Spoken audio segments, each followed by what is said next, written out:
Hello, नमस्कार। आइए, आपका स्वागत है हमारे यूट्यूब चैनल आकाश लेक्चर में। हेलो एवरीबॉडी, आइए, आपका स्वागत है हमारे यूट्यूब चैनल आकाश लेक्चर में। और आज का हमारा ये वंडरफुल सेशन होने वाला है। ये रहने वाला है ह्यूमन फिजियोलॉजी का द्रव्य एवं परिसंचरण तंत्र। उस पर ये टॉपिक आज का हमारा ये शुरुआत है। तो अगर अभी तक आपने हमारे चैनल को सब्सक्राइब नहीं किया है तो हमारे चैनल को सब्सक्राइब कर लीजिए, बेल आइकॉन को प्रेस कर लीजिए और अधिक से अधिक लोगों तक इसे शेयर कीजिए। तो आइए अब शुरुआत करते हैं हम आज के इस वंडरफुल लेक्चर की। तो आइए शुरुआत करते हैं। अब हम आज के तो आज की हमारी थीम है वो ये है कि biology class 11th NEET chapter 18 द्रव्य तथा परिसंचरण, इस पर आज का हमारा ये टॉपिक है। आज हम इस टॉपिक को क्लियर करने वाले हैं। तो अगर अभी तक आप हमारे चैनल पर बिल्कुल नए हैं तो बने रहिए हमारे चैनल पर और चैनल को सब्सक्राइब करना ना भूलें और वीडियो को अधिक से अधिक लोगों तक फॉरवर्ड करना ना भूलें। ठीक है, तो चलिए अब शुरुआत करते हैं हम आज के लेक्चर की।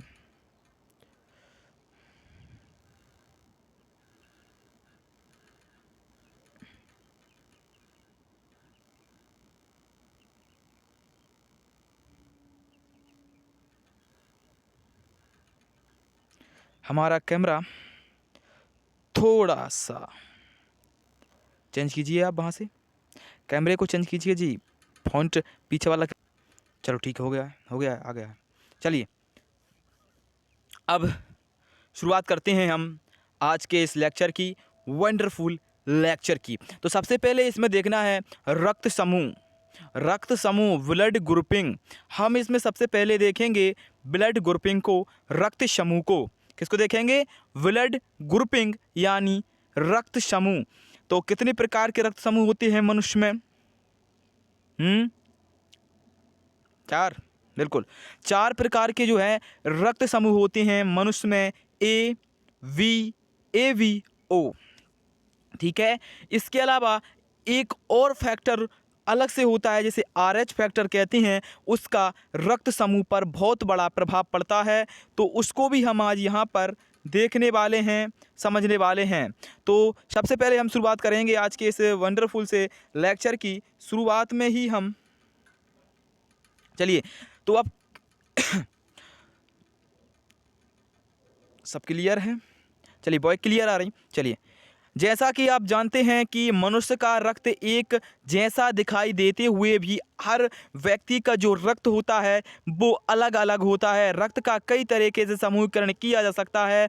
इसे दो मुख्य समूह AVO तथा RH का उपयोग पूरे विश्व में किया जाता है। यानी AVO और RH ये रक्त समूह होता है, इसका ही उपयोग सारे विश्व में किया जाता है। ठीक है, तो अब हमें देखना है जो AVO रक्त समूह है उसको हम यहाँ पर डिटेल में पढ़ेंगे। तो बने रहिए हमारे साथ आखिरी तक। चलिए बढ़ते हैं आगे। तो सबसे पहले इसमें आ जाता है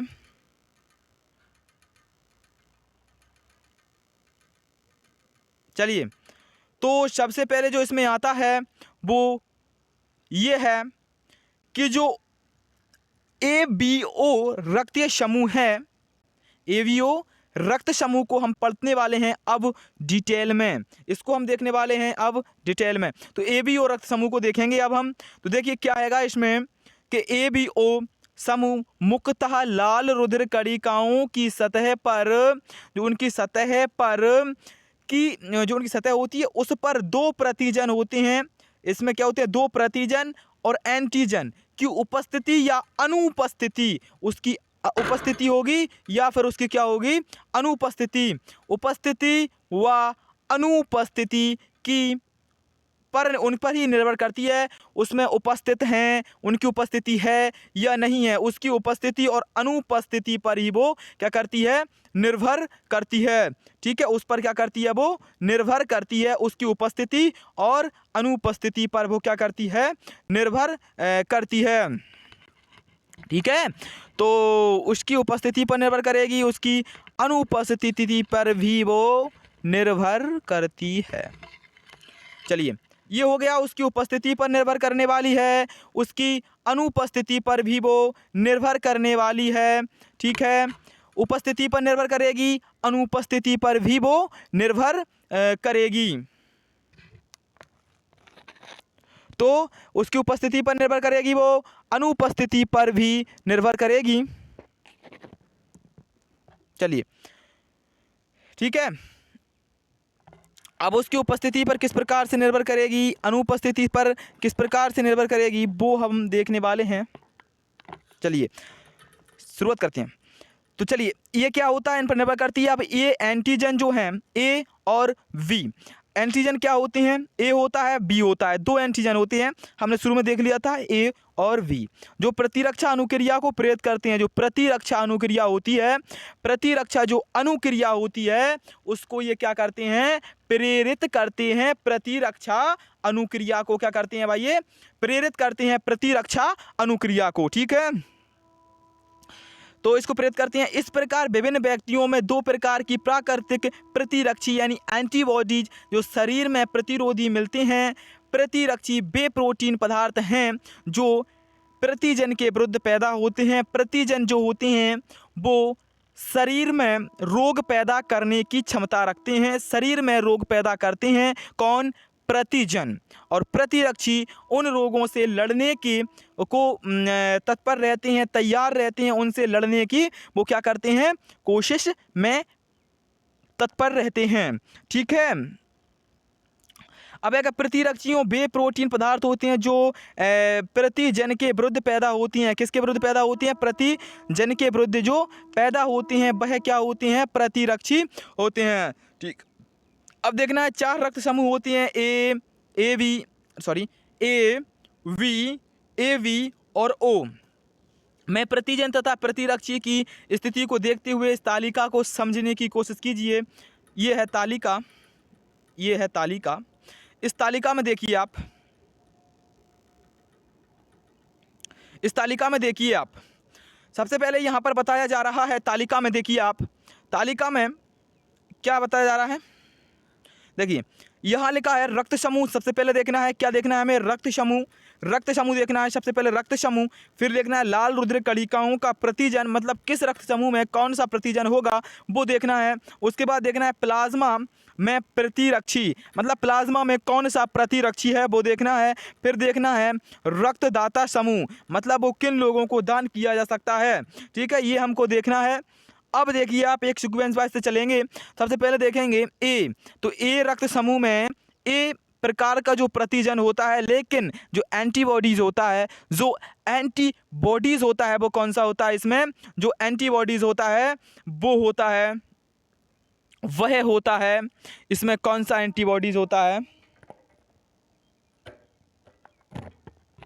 इसमें कौन सा एंटीबॉडीज होता है, इसमें जो एंटीबॉडीज होता है वह बी प्रकार का एंटीबॉडीज होता है। ये याद रखने योग्य बात है,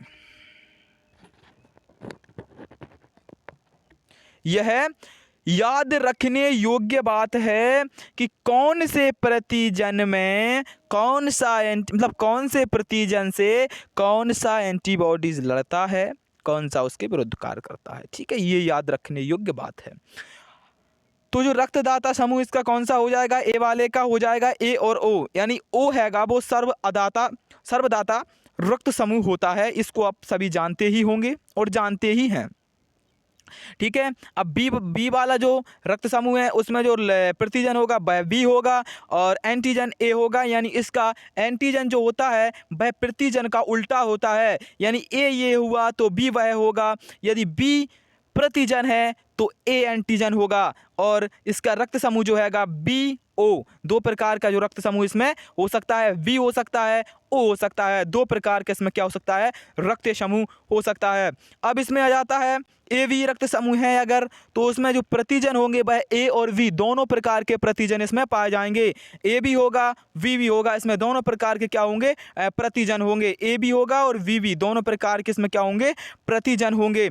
लेकिन लेकिन लेकिन इसमें जो एंटीबॉडीज होगा वो कोई भी एंटीबॉडी इसमें उपस्थित नहीं होगा। इसमें किसी प्रकार का एंटीबॉडीज नहीं होगा। क्यों नहीं होगा?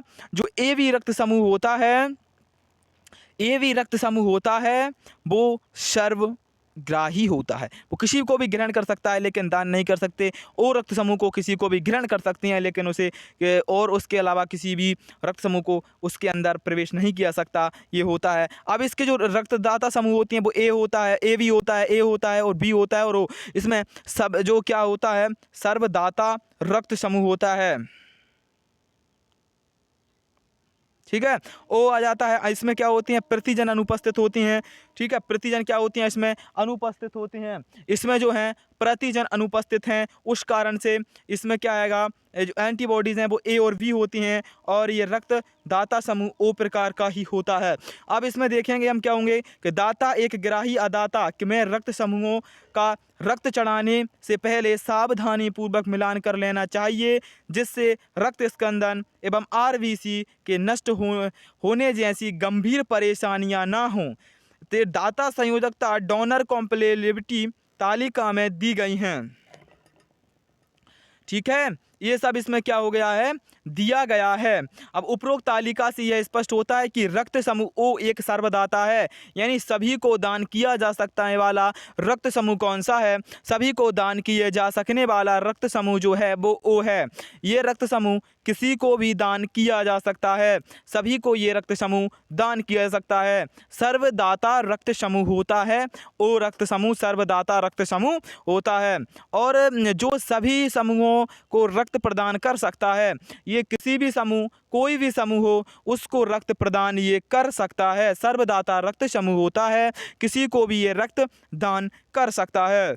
ठीक है, और AB जो है वो सर्व आदाता होता है, वो सर्व आदाता होता है। कैसा होता है, सर्व आदाता होता है, वो सभी से रक्त ग्रहण कर सकता है, यानी सभी से रक्त ग्राही कर सकता है, सभी से रक्त ग्रहण वो कर सकता है। जो सभी प्रकार के रक्त समूहों में रक्त ले सकता है वो कौन सा होता है, AB होता है। और O जो है वो सभी को रक्तदान कर सकता है। चलिए, वो सभी को क्या कर सकता है, रक्तदान कर सकता है, वो सभी को रक्तदान कर सकता है। थोड़ा सर्दी के मौसम में ऐसा करना चाहिए। अब आता है RH समूह। RH समूह कौन सा होता है, RH समूह क्या होता है, RH समूह क्या होता है, ये बंदर का एक एंटीजन के समान मनुष्य में भी पाया जाता है, उसी को RH फैक्टर कहते हैं। देखो क्या आएगा इसमें जो सबसे पहला आएगा वो आएगा एक अन्य प्रतिजन एंटीजन RH है, जो लगभग 80%, जो लगभग 80%, कितना, जो लगभग 80%,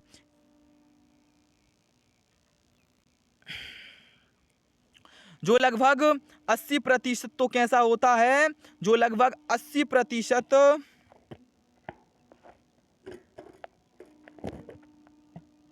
चलिए, जो लगभग 80%, जो लगभग 80% मनुष्यों में पाया जाता है। किसमें पाया जाता है, मनुष्यों में पाया जाता है, तथा यह RH एंटीजन रीसेस यानी बंदर में पाए जाने वाले एंटीजन के समान होता है। ऐसे व्यक्तियों को जिनमें RH एंटीजन होता है उन्हें RH सहित कहते हैं, जिसमें ये पाया जाता है उसे RH सहित कहते हैं, और जिसमें यह नहीं पाया जाता है उसे RH रहित कहते हैं, उसमें नहीं पाया जाता है। ठीक है, यानी जिसमें पाया जाता, अब इस दो प्रकार के होते हैं, ये पॉजिटिव होते हैं, यानी RH पॉजिटिव के साथ मिलता है, जबकि RH -VE यानी कि नेगेटिव के साथ ये मिलता है। ये क्या होते हैं, यह विरुद्ध विशेष प्रतिरक्षी बन जाते हैं। अतः रक्त आदान प्रदान से पहले RH समूह का मिलान आवश्यक होता है। अगर इसका मिलान नहीं किया जाएगा तो रक्त प्रत्यारोपण, जो रक्त का बदलाव होता है, वो उसको नकार देगा और इससे रक्त, जिसको रक्त दान किया गया, जिसमें रक्त डाला गया है, उसकी मृत्यु भी इससे हो सकती है। इसी का सबसे महत्वपूर्ण यही होता है कारक रक्त के आदान प्रदान में। ठीक है, रक्त के आदान प्रदान में यही होता है महत्वपूर्ण कारक। क्या होता है ये महत्वपूर्ण कारक होता है रक्त के आदान प्रदान में। ठीक है, तो अब देखना है आगे।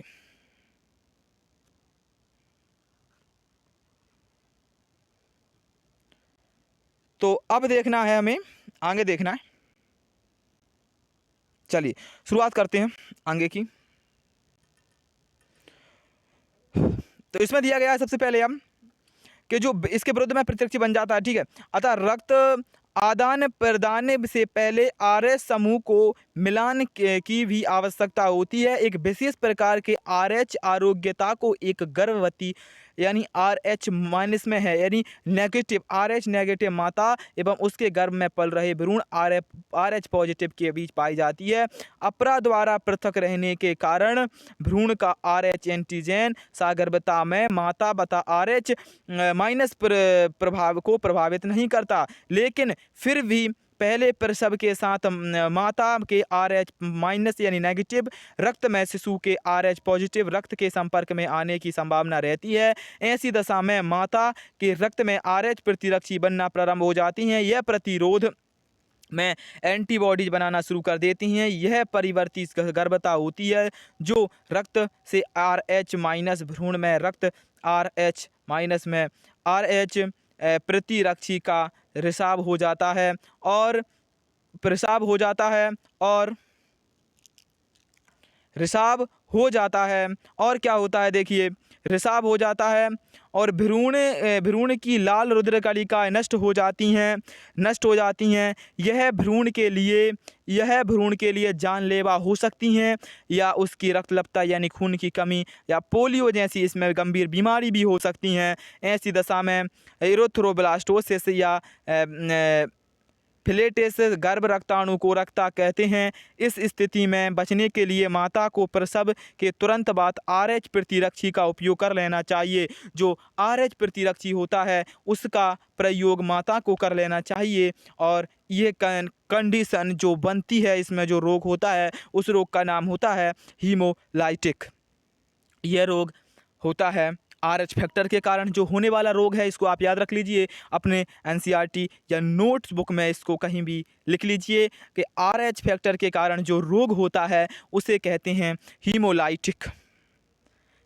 इस रोग की वजह से ही सगे संबंधियों के बीच जब विवाह नहीं किया जाता, वो यही रोग होता है। क्योंकि जब उनके बच्चे होते हैं, सगे संबंधियों के बीच कराने के बाद विवाह जब उनके बच्चे होते हैं तो वो जरूर इसी रोग से पीड़ित होते हैं। उनको हीमोलाइटिक रोग होता है क्योंकि जो RH फैक्टर है उनका वो समान होता है। यानी यदि RH फैक्टर इसके लिए जो उचित स्थिति है वो क्या होना चाहिए, माता का RH फैक्टर है नेगेटिव होना चाहिए और पिता का RH फैक्टर पॉजिटिव होना चाहिए, तभी एक सुरक्षित सगर्भता रह सकती है। अन्यथा इसमें भ्रूणपात हो जाता है और इसमें जो पहली सगर्भता होती है वही सफल होती है। इसमें जो पहली सगर्भता होगी वो पहली सगर्भता सफल होगी। उसके बाद जो सगर्भताएं होंगी उसमें अवश्य ही भ्रूणपात होगा। वो इसी RH फैक्टर के कारण होता है। इसी वजह से सगे संबंधियों के बीच जो होता है विवाह नहीं किया जाता, क्योंकि इनका जो RH फैक्टर होता है वो, इसके लिए कंडीशन यही है कि माता का RH फैक्टर माइनस होना चाहिए और पिता का पॉजिटिव होना चाहिए, तभी उनकी सगर्भताएं सफल रहेंगी, अन्यथा भ्रूणपात हो जाएगा। ठीक है, ये हो गया। अब हम देखते हैं रक्त स्कंदन या रक्त जमाव क्या होता है। रक्त का स्कंदन या रक्त जमाव क्या होता है। किसी को चोट लगती है तब क्या होता है, उसमें एक पीले रंग का एक द्रव निष्कासित हो जाता है और निकलने लगता है और वहाँ से रक्त का स्कंदन रुक जाता है। वहाँ से फिर रक्त का स्कंदन नहीं होता है। वह द्रव क्या होता है, वह द्रव सीरम होता है। उसमें थ्रोम्बोब्लास्टिन होता है, फाइब्रिनोजन होता है, ठीक है, प्रोथ्राम्बिन होता है। उन सभी के कारण वहाँ पर क्या होता है, रक्त का स्कंदन हो जाता है। अब एक क्वेश्चन ये बनता है कि वो क्या करते हैं, रक्त के स्कंदन को रोकते हैं, रक्त का स्कंदन करते हैं, यानी रक्त का जमाव करने वाले ये कारक होते हैं। ये तो बॉडी के अंदर भी होते हैं, तो बॉडी के अंदर जो रक्त होता है वो क्यों नहीं जमता, ये क्वेश्चन स्वाभाविक है। वो रक्त मतलब ये तो बॉडी के अंदर भी होते हैं, तो बॉडी के अंदर जो रक्त का स्कंदन होता है वो क्यों नहीं जमता, यानी सॉरी, रक्त बॉडी के अंदर क्यों नहीं जमता, क्वेश्चन ये बनने वाला है। अब क्वेश्चन ये है कि बॉडी के अंदर जो रक्त है वो क्यों नहीं जमता, उसका कारण है हिपेरिन। हिपेरिन नामक एक और भी जो प्रोटीन होता है वो अंदर होता है बॉडी के, जो रक्त स्कंदन को रोकता है। किसको रोकता है, जो रक्त स्कंदन को रोकता है। हिपेरिन के कारण रक्त का जमाव नहीं होता, लेकिन जो प्रोथ्राम्बिन, थ्रोम्बोप्लास्टिन, ये सभी जो हैं वो रक्त को जमाने का कार्य करते हैं। लेकिन जो हिपेरिन है वह रक्त को जमने नहीं देता, इसलिए बॉडी के अंदर जो रक्त है वो जमता नहीं है और संतुलित मात्रा में निरंतर कार्य करता रहता है। ठीक है, हिपेरिन के कारण होता है। हिपेरिन इसका क्या होता है, प्रतिरोधी होता है, किसका, थ्रोम्बोब्लास्टिन, प्रोथ्राम्बिन का।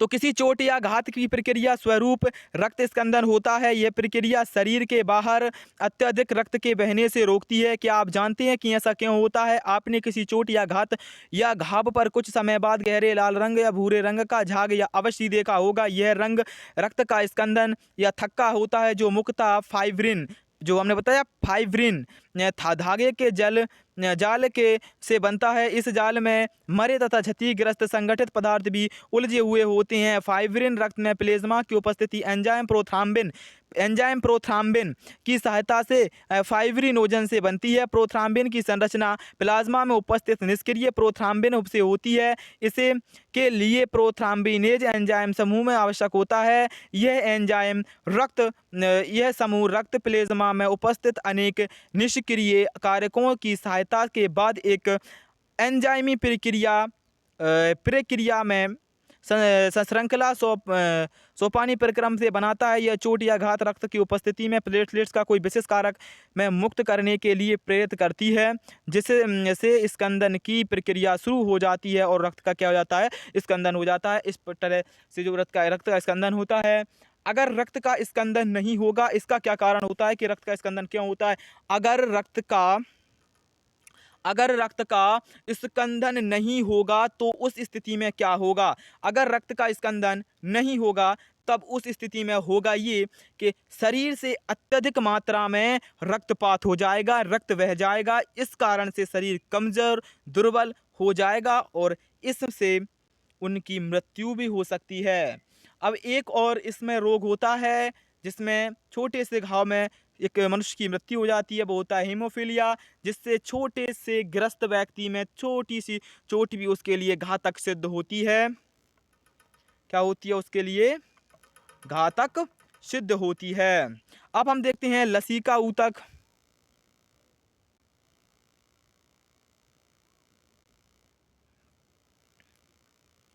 How wonderful, how wonderful.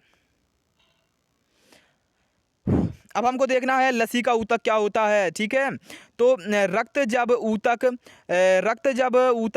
की कोशिकाओं से होकर गुजरता है तब बड़े प्रोटीन अणु एक संगठित पदार्थ को छोड़कर रक्त से जल या जल घुलनशील पदार्थ कोशिकाओं से बाहर निकल जाते हैं। इस तरल को अंतरालीय ऊतक या द्रव्य ऊतकीय द्रव्य कहते हैं। इसे प्लेज्मा समान खनिज लवण पाए जाते हैं तथा रक्त तथा कोशिकाओं के बीच पोषक पदार्थ एक गैस के आदान प्रदान इसी द्रव्य में होता है। वाहिकाओं का विस्तृत जाल जो लसिका तंत्र या जो इसे बोलते हैं लिम्फेटिक सिस्टम कहलाता है। क्या कहलाता है? लिम्फेटिक, यानी लिम्फ क्या होती है? लसिका होती है लिम्फ, तो वो लिम्फेटिक सिस्टम कहलाता है, लिम्फेटिक सिस्टम कहलाता है। ठीक है, बड़ी सराहों में वापस छोड़ देता है लसिका तंत्र। तो लसिका तंत्र लसिका एक रंगहीन द्रव होता है जिसमें कोई रंग नहीं होता है। वो रंगहीन द्रव क्या होता है? लसिका होता है, एक रंगहीन द्रव होता है जिसमें विशिष्ट लिम्फोसाइट मिलते हैं। लिम्फोसाइट शरीर की प्रतिरक्षा अनुक्रिया के लिए उत्तरदायी होती हैं। जो प्रतिरक्षी अनुक्रिया होती है वो लिम्फोसाइट के कारण ही होती है। लसिका पोषक पदार्थ, हार्मोन्स आदि के संवहन के लिए महत्वपूर्ण होते हैं। ठीक है, अब आते हैं आंत्र अंकुर में उपस्थित लैक्टियल वसा लसिकाओं द्वारा अवशोषित हो जाता है। ठीक है, अब इसमें आ जाते हैं हम किस पर? परिसंचरण पथ पर। किस पर? परिसंचरण पथ। तो क्या होता है ये परिसंचरण पथ? तो परिसंचरण पथ जो होता है, परिसंचरण दो तरह का होता है, खुला परिसंचरण और बंद परिसंचरण। ये हम सभी जानते हैं। जो परिसंचरण होता है वो दो प्रकार का होता है, खुला परिसंचरण और बंद प्रकार का। खुला परिसंचरण किस में पाया जाता है? खुला परिसंचरण पाया जाता है कॉकरोच में, और बंद तो हमारे ही अंदर पाया जाता है बंद प्रकार का। उदाहरण जरूर याद रखा करें। अब आता है परिसंचरण दो तरह का होता है, जो खुला एवं बंद होता है। खुला परिसंचरण तंत्र आर्थ्रोपोडा यानी संधिपाद या मोलस्का में, मोलस्का के जंतु भी होते हैं, जैसे हाइड्रा हुआ। हाइड्रा में भी कौन सा परिसंचरण तंत्र पाया जाता है? खुला परिसंचरण तंत्र पाया जाता है, जिससे हृदय द्वारा रक्त को रक्त वाहिकाओं में पंप किया जाता है, जो कि रक्त स्थान यानी कोटरों में खुलता है। एक कोटर वस्तुतः देहगुहा होती है। एनिलिडा व कशेरुकियों में बंद प्रकार का, जो एनिलिडा होते हैं और कशेरुकीय यानी स्तनधारी हम हैं कशेरुकीय। कशेरुकों में कौन सा पाया जाता है? बंद प्रकार का रक्त परिसंचरण तंत्र पाया जाता है, जिसमें हृदय रक्त का प्रवाह एक दूसरे से जुड़ी हुई वाहिनियों के जाल से होता है। इस तरह का रक्त परिसंचरण पथ ज्यादा लाभदायक होता है क्योंकि इसमें रक्त प्रवाह आसानी से नियमित हो जाता है। इसमें जो रक्त प्रवाह होता है वो आसानी से हो जाता है और नियमित हो जाता है। ठीक है, सभी कशेरुकियों में जो सभी कशेरुकियों की कक्षाओं से बनी हुई पेशियां हृदय होती हैं। मछलियों में दो कक्षीय हृदय होता है, जिसमें एक आलिंद एक निलय होता है। उभयचरों और तथा सरीसृप रेप्टाइल व मच्छर इनमें सभी में अलग, जिसमें आलिंदिया तथा निलय होती हैं। जो मगरमच्छ, पक्षियों तथा स्तनधारियों में चार कक्षकों का बना होता है, जिसमें आलिंद तथा दो निलय होते हैं। इसको सभी को आपको पढ़ के रखना है, ये महत्वपूर्ण जानकारी है इसका, किसमें किसके द्वारा होता है रक्त का परिसंचरण। ठीक है, इसको आपको क्या करना है? इसमें याद रखना है। इसको क्या करना है? तो आइए, आपका स्वागत है हमारे YouTube चैनल आकाश लेक्चर में। आज का हमारा ये लेक्चर हुआ कंप्लीट, और अगर अभी तक आपने हमारे चैनल को सब्सक्राइब नहीं किया है तो चैनल को सब्सक्राइब कर लें, बेल आइकॉन को प्रेस कर दें और अधिक से अधिक लोगों तक इस वीडियो को शेयर करें। तो आज का लेक्चर यहीं होता है ख़त्म। अब हम आकर मिलेंगे आपसे किसी और नए लेक्चर में। थैंक यू, धन्यवाद।